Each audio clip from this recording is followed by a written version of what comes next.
ഞങ്ങളുടെ കടക്കാരോട് ഞങ്ങൾ ക്ഷമിച്ചതുപോലെ കിടക്കയുടെ അടിയിൽ വച്ചിരുന്ന കൂജയുടെ കഴുത്തിൽ പിടിമുറുക്കി കുടിക്കുവാനായി ചായച്ചതാണ്. ഒന്നോ രണ്ടോ തുള്ളി മാത്രം ഇറ്റിറ്റു വീണു വായിലേക്ക്. കിടക്കുമ്പോൾ വെള്ളം നിറച്ചു വെച്ചതാണ്. ഉറക്കം വരാതെ തിരിഞ്ഞും മറിഞ്ഞും കിടന്ന കൂട്ടത്തിൽ പൂജയും കാലിയായി. ജനാലയിൽ കൂടി അരിച്ചിറങ്ങിയ ഇത്തിരി വെട്ടത്തിൽ ഭിത്തിയിലെ ഘടികാരത്തിന്റെ സൂചികൾ 2 മണിയായെന്ന് കാണിക്കുന്നു. പുറത്ത് നല്ല കാറ്റുണ്ട്. ജനൽ ചില്ലകളിൽ മഴത്തുള്ളികൾ 2-3 ശക്തിയായി പതിച്ചു. തിരിഞ്ഞും മറിഞ്ഞും കിടക്കുവാൻ തുടങ്ങിയിട്ട് മണിക്കൂറുകളായി. നിദ്രയ്ക്ക് എന്റെ കൺപോളകളെ തലോടുവാനൊട്ടും താൽപര്യമില്ലാത്തതുപോലെ. ഭാര്യയും മക്കളും ഗാഠനിദ്രയിലാണ്.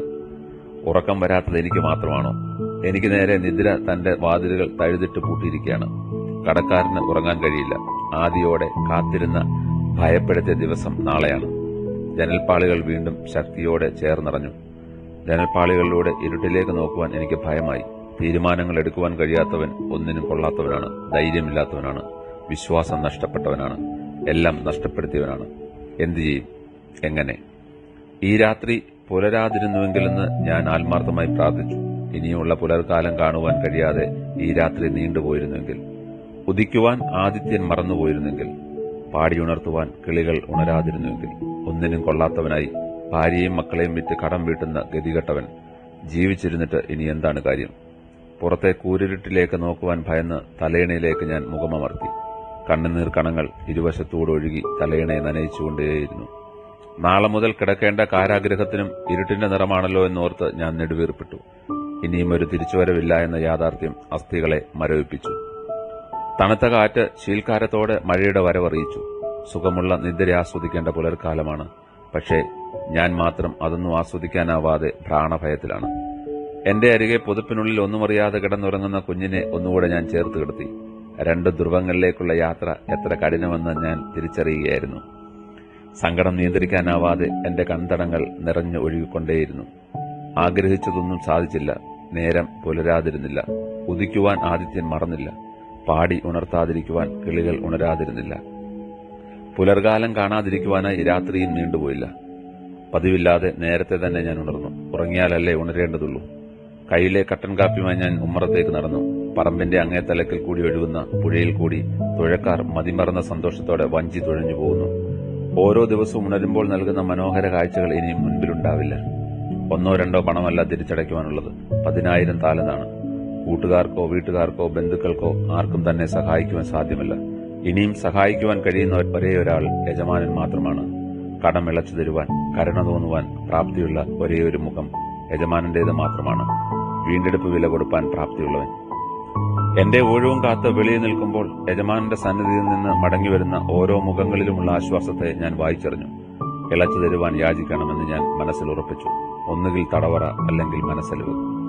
യജമാനന്റെ മുൻപിൽ നിൽക്കുമ്പോൾ കാലുകൾ കൂട്ടിയിടിക്കുന്നുണ്ടായിരുന്നു. സംസാരിക്കുവാൻ കഴിയാതെ വണ്ണം ഉമിനീര് പറ്റുന്നതുപോലെ, ശരീരത്തിന് തളർച്ച പിടിപ്പെടുന്നതുപോലെ. ഭാര്യയും മക്കളെയും സകലതും വിറ്റ് കടം വീട്ടുവാനുള്ള ആജ്ഞ താങ്ങാവുന്നതിലും അധികമായിരുന്നു. സകലവും തന്നു തീർക്കാമെന്ന് പറയുമ്പോഴും അറിയാമായിരുന്നു ഒരിക്കലും നടക്കാത്ത കാര്യമാണെന്ന്. എങ്കിലും പറഞ്ഞു, ദയ തോന്നണം, തന്നു തീർക്കാം. യജമാനന്റെ മുഖത്തെ മന്ദസ്മിതം പരിഹാസത്തിന്റേതല്ലായിരുന്നു. നിസ്സഹായനായവനാണ് മുൻപിൽ നിൽക്കുന്നെന്നുള്ള തിരിച്ചറിവിന്റേതായിരുന്നു. ഒരായുസ് മുഴുവനും കൊടുത്താലും തിരിച്ചടയ്ക്കുവാൻ കഴിയാത്ത കടത്തെ ഒരു നിമിഷം കൊണ്ട് യജമാനൻ എഴുതിത്തള്ളി. യജമാനന്റെ മുഖത്തെ നിന്ന് കേട്ട വാക്കുകൾ വിശ്വസിക്കുവാൻ കഴിയാത്തതായിരുന്നു. യജമാനൻ എന്നോട് കാണിച്ച കൃപ എന്നെ കടത്തിൽ നിന്നും സ്വതന്ത്രനാക്കിയിരിക്കുന്നു. യജമാനന്റെ സൗമ്യത എന്നെ വലിയവനാക്കിയിരിക്കുന്നു. തടവറ മാത്രം മുൻപിൽ കണ്ടുവന്ന ഞാനിപ്പോൾ മുഴുവൻ സ്വതന്ത്രനായിരിക്കുന്നു. തലേരാത്രിയിൽ അനുഭവിച്ച വ്യതകൾ, പിരിമുറുക്കം എല്ലാം യജമാനന്റെ ഒറ്റവാക്കിനാൽ അലിഞ്ഞില്ലാതായിരിക്കുന്നു. ക്ഷമ കിട്ടിയവരുടെ നീണ്ട നിര മുൻപിലും കിട്ടാനുള്ളവരുടെ നിരയെ പിന്തള്ളിയും കൊണ്ട് ഞാൻ ഇറങ്ങി നടന്നു. ഷടാ, ഇവൻ യജമാനും കടം കൊടുക്കുവാനുണ്ടോ?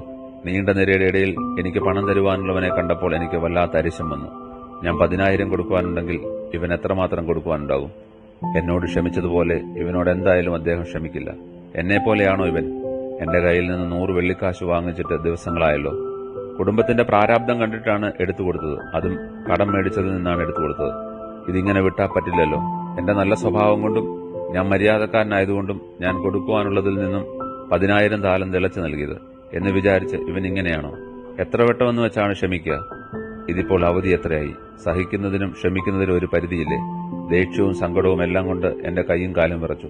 യജമാനന്റെ മുൻപിൽ നിന്ന് പേടിച്ചു പറിച്ചതുപോലെ. ചോദിക്കുവാനും പറയാനും ഒന്നും നിന്നില്ല. തൊണ്ടയ്ക്ക് പിടിച്ച് ഞെക്കിക്കൊണ്ട് ഞാൻ പറഞ്ഞു, എനിക്കിനി ഒരു അവധിയും കേൾക്കണ്ട. നീ ഇനി എനിക്ക് തരുവാനുള്ള 100 വെള്ളിക്കാശ് തിരിച്ചു തന്നിട്ട് തടവറയിൽ നിന്നും പുറത്തിറങ്ങിയാൽ മതി. ഇവിടെ നിയമവും ന്യായവും ഉണ്ടോ എന്ന് ഞാൻ നോക്കട്ടെ. അവിടെ കൂടി നിന്ന് അവന്റെ പക്ഷം പറഞ്ഞ് കുറച്ച് അവധി കൂടെ കൊടുക്കുവാൻ ശുപാർശ ചെയ്ത ആരുടെയും വാക്ക് ഞാൻ കേട്ടില്ല. ഒരു ദാക്ഷിണ്യവും അവൻ അർഹിക്കുന്നില്ല എന്ന് എനിക്കറിയാമായിരുന്നു. ദുഷ്ടദാസനെ എന്നുള്ള സംബോധനയാണ് എന്റെ സ്ഥലകാലബോധം വീണ്ടെടുത്തത്. കുറച്ചു മുമ്പ് തന്റെ മുഖത്ത് കണ്ട ആർദ്രതയല്ല, മറിച്ച് കോപത്തിന്റെ ഭാവമായിരുന്നു എനിക്ക് യജമാനന്റെ മുഖത്ത് കാണുവാൻ കഴിഞ്ഞത്. ആ മുഖത്തേക്ക് അധികം നോക്കി നിൽക്കുവാൻ എനിക്ക് കഴിഞ്ഞില്ല. ദണ്ഡിപ്പിക്കുന്നവരുടെ കയ്യിലേക്കാണ് എന്നെ എറിഞ്ഞുകൊടുക്കുന്നതെന്നുകൂടി കേട്ടതോടെ എന്റെ മുഖത്തെ രക്തം വാർന്നു പോകുന്നതുപോലെ എനിക്ക് തോന്നി. കാലുകൾക്ക് ബലമില്ലാത്തതുപോലെ. എന്റെ ബുദ്ധിമോശം വലിയ വിനാശം എനിക്ക് നൽകിയിരിക്കുന്നു. ആ 100 വെള്ളിക്കാശ് അവൻ ഇളച്ചു കൊടുത്താൽ മതിയായിരുന്നു. ഒരുപക്ഷെ അവന് വീട്ടുവാൻ കഴിയുന്ന പണമേ ഉണ്ടായിരുന്നുള്ളൂ. എന്നാൽ എന്റെ കടം അങ്ങനെയല്ല. 10,000 ഇളച്ചു കിട്ടുവാൻ എന്റെ യോഗ്യതയായിരുന്നു മാനദണ്ഡമെന്ന് ഞാൻ വെറുതെ വിചാരിച്ചു. കടക്കാരന്റെ മനോവ്യഥയും ഭാര്യയും മക്കളെയും പിരിഞ്ഞ് ജീവിതകാലം മുഴുവനും തടവറയിൽ കിടക്കുന്ന വിഷമങ്ങളും എല്ലാം തിരിച്ചറിയാമായിരുന്നിട്ടും ഞാൻ ആ കൂട്ടുദാസനോട് ക്ഷമിച്ചില്ല. പരിണത ഫലമാണ് ഞാൻ അനുഭവിക്കുന്നത്.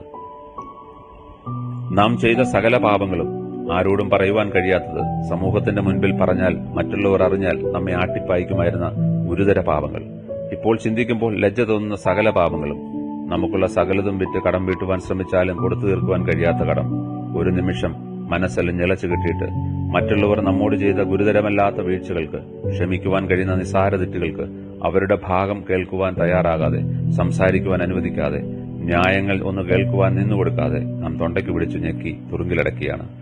നമ്മുടെ മുൻപിലത്തെ പാപങ്ങളുടെ ശുദ്ധീകരണം നാം മറന്നുപോവുകയാണ്. യജമാനൻ ഒന്നേ പറയുവാനുള്ളൂ, ഹൃദയപൂർവ്വം ക്ഷമിക്കാത്തവന് സ്വർഗസ്ഥനായ പിതാവിൽ നിന്ന് ക്ഷമയില്ല. നിങ്ങൾ മനുഷ്യരോട് അവരുടെ പിഴകളെ ക്ഷമിച്ചാൽ സ്വർഗസ്ഥനായ നിങ്ങളുടെ പിതാവ് നിങ്ങളോട് ക്ഷമിക്കും.